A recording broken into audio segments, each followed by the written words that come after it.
who is Rebecca Unsworth, Research Assistant in Decorative Art at Birmingham Museums Trust. And she is going to do our Museum 5-ish minutes, looking at the fantastic dress and textile collections that are 19th century in Birmingham Museums Trust. I love these because you get to nosy around in someone else's collection without having to go there yourself. And so, Rebecca, we've got... we don't have full screen view of your slides either. I'm not sure how they're showing for you. That full screen now? Yeah, fantastic. Yep. Thank you so much. Thank you.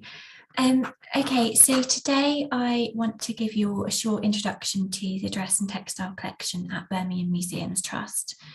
So Birmingham Museums Trust, or BMT for short, looks after the City of Birmingham's collection, which totals over 1 million objects.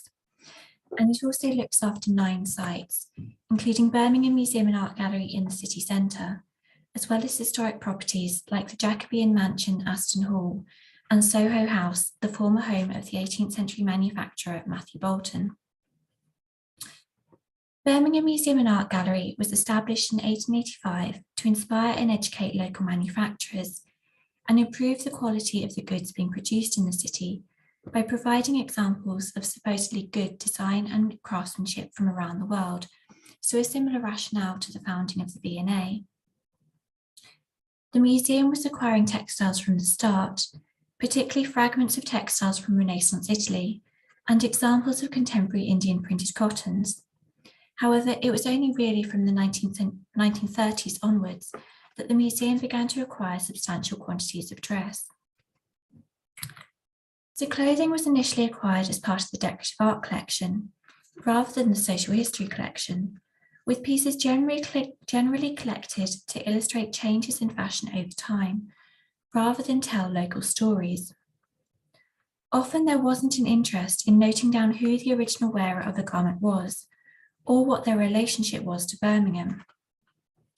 So whilst a lot of objects in the collection were made, purchased, or worn in Birmingham and the West Midlands, not all were, and frequently we have very little information about an object. As a whole, the dress and textile collection numbers around 9,000 objects, and this includes garments and accessories for men, women and children, and examples of lace, embroidery and woven textiles. The collection contains pieces from around the 15th to the 21st centuries, but objects from the 19th century are one of its strengths. Women's clothes and accessories predominate, and the collection contains both evening and day dresses from across the whole of the 19th century. And just to highlight a few examples, here we have a court dress from 1893 made of Morris & Co furnishing fabrics, which is obviously quite unusual. And then again from the 1890s, this wedding dress is by Liberty, and was worn by Geraldine Southall for her marriage to Barrow Cadbury, so kind of a union of 2 of Birmingham's most prominent Quaker families. And then this dress was originally made in 1806 out of fabric from the 1780s, but was then remodelled into the dress you can see here in the 1830s. Whilst our women's wear collection is quite strong, our men's wear is relatively scanty. It's a much patchier collection, which has relied on donations from the wardrobes of a few key individuals, like the politicians Joseph and Neville Chamberlain. And the outfit, the waistcoat you can see on screen here is part of an outfit supposedly worn to Napoleon's wedding in 1810. Our collection of children's clothing is also very small, but there are a handful of items from the 19th century, and this dress is a particular favourite of mine. So one of the overall strengths of Birmingham's Decorative Art collection is objects related to the arts and crafts movement and the Birmingham School of Art. There are only a few objects in the collection by embroiderers connected to the School of Art though.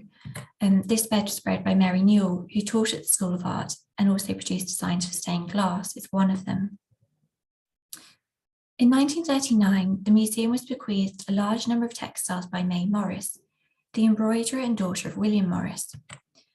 This includes both fragments and complete examples of textiles from Italy, Persia, Turkey and Greece from the 16th to the 19th centuries. Most of these textiles belong to William Morris and formed part of his own personal collection. But later on, they were also used by May in her teaching at Birmingham School of Art. And the piece you can see on screen here was supposedly used as the pall at the for the funeral for the coffin at William Morris's funeral.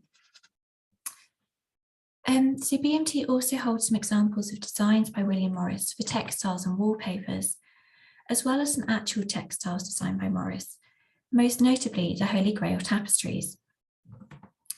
So this was a set of 6 tapestries and 6 smaller panels, originally designed by William Morris, Edward Burne-Jones and John Henry Durrell in 1890, which illustrates the legend of King Arthur and the quest for the Holy Grail. And it's now considered to be one of the most significant tapestry series woven in the 19th century. Only one complete set was ever woven, but some partial sets and individual panels were remade. So BMT has 5 of the 6 main panels and also 1 smaller panel. In relation to other examples of textiles, we have quite a few samplers and other items relating to girls learning to sew. And we also have a collection of lace dating from the 16th to the 20th centuries, which numbers around 300 objects and includes examples of almost all the major types of British and European bobbin and needle laces. The varied nature of Birmingham's collection means that it also contains some perhaps more unexpected items related to dress and textiles. For instance, we have over 150 fashion plates, mostly from the 19th century, and from a mixture of French and English publications.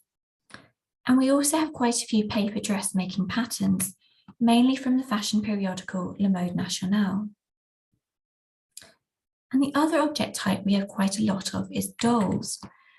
So these have been seen as part of the dress collection, as many of them are souvenirs from different places around the world, representing figures in their supposedly traditional dress. But there are also some great examples of miniature 19th century fashions, as you can see on screen here. So many years ago, there was a costume gallery at Birmingham Museum and Art Gallery, which you can see on screen, but this was taken out several decades ago. So for the most part, a lot of this collection hasn't been exhibited much, if at all, and generally isn't very well known about, which is one of the reasons I'm doing this talk today.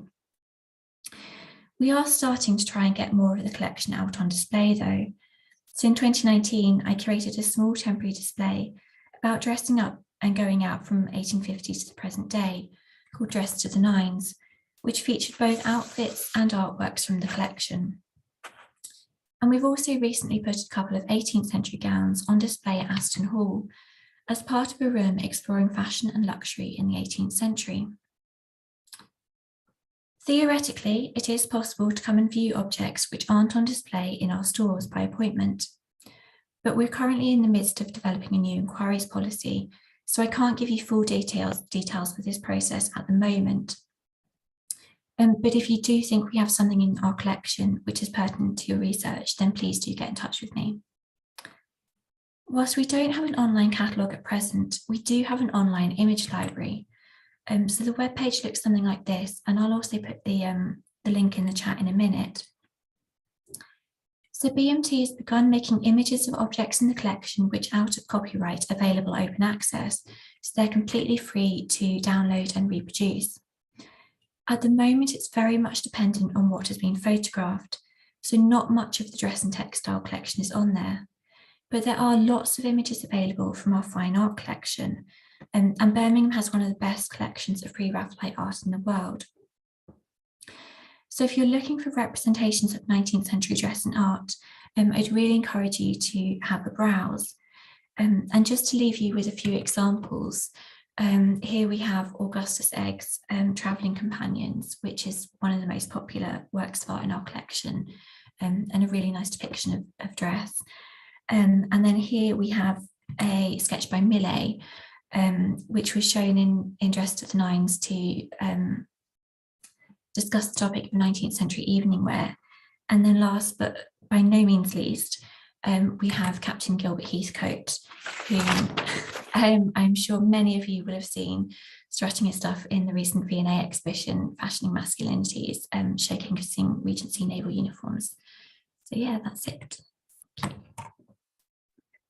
Thank you so much, Rebecca. What a fabulous collection. I've never thought about the Birmingham collection except for Captain Gilbert Heathcote, who is in my book, because his portrait was painted the same year that Captain Wentworth in Jane Austen's Persuasion was made captain. So I feel that he's like a really good Wentworth embodiment. And if he's not, he is now.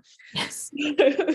Thank you so much also for putting the link in the chat. If you could, would you be able to share your email address? Would that be okay if people did want to contact you about seeing particular pieces, or is there another inquiries method that No, I'll put my email address in the chat as well. That's great. Thank you so much. Are there any questions that anyone would like to ask Rebecca? We've got a little bit of time.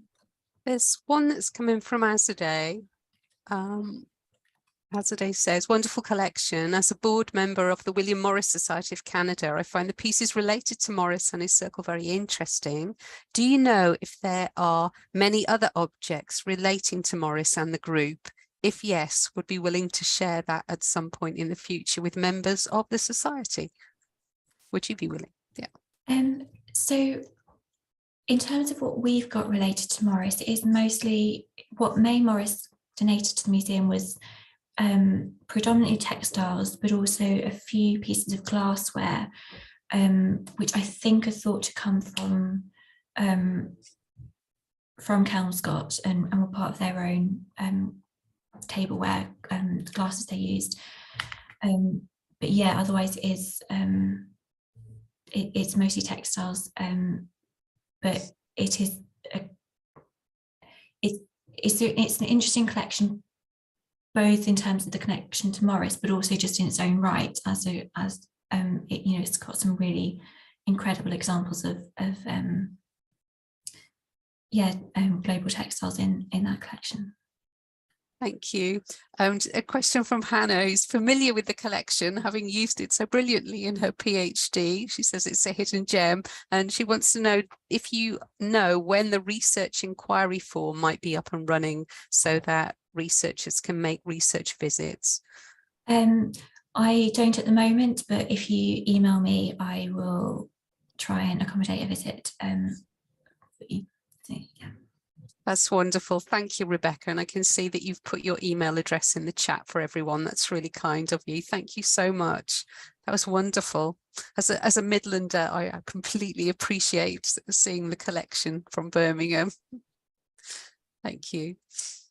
I think that's it for questions, Hilary. Sorry.